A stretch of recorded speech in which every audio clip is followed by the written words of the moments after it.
From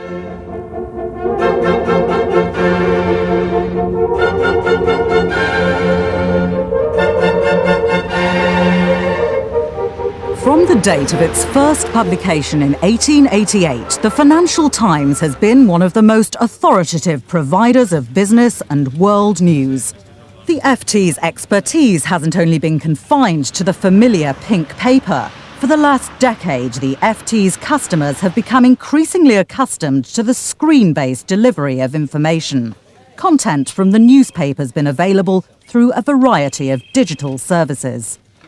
In 1996, with the recognition that the internet was emerging as an established source of business information, the FT began a new development, an editorially driven internet service.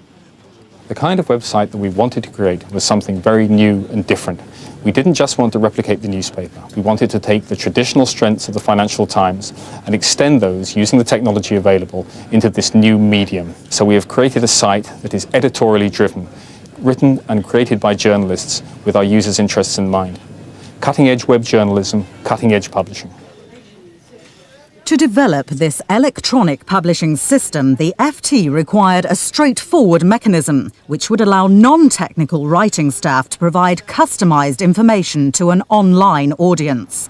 The publisher chose to work with New Information Paradigms, a Lotus business partner with specific expertise in IBM's Lotus Notes groupware. The Financial Times wanted to move away from simple electronic redistribution and into electronic publishing.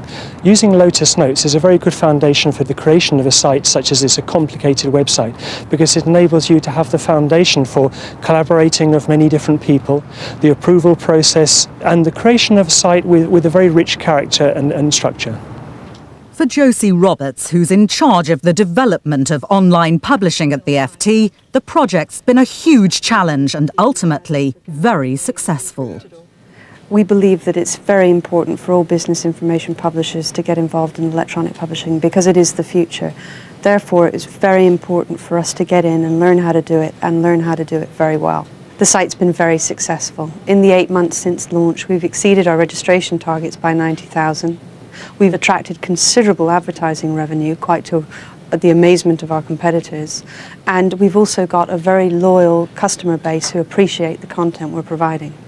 IBM and Lotus Notes have helped to ensure the implementation of an editorial and publishing vision for an online audience, unimagined by the newspaper's founders back in 1888. IBM had a very open approach with their products and services. They didn't mind if we combined them with other people's technology, and that was quite important in a development environment which we knew would continue to grow. The FT is now able to maximise the advantage that the digital environment has over paper, the ability to go to press 24 hours a day, and the aim of the journalists working on the site is to take full advantage of that flexibility. The way the digital world differs from the way of paper is that it lets us get away from the once-a-day snapshot of the world that is traditional newspaper publishing. A website is constantly live, and a website allows us to reflect those changes as they happen, when they happen.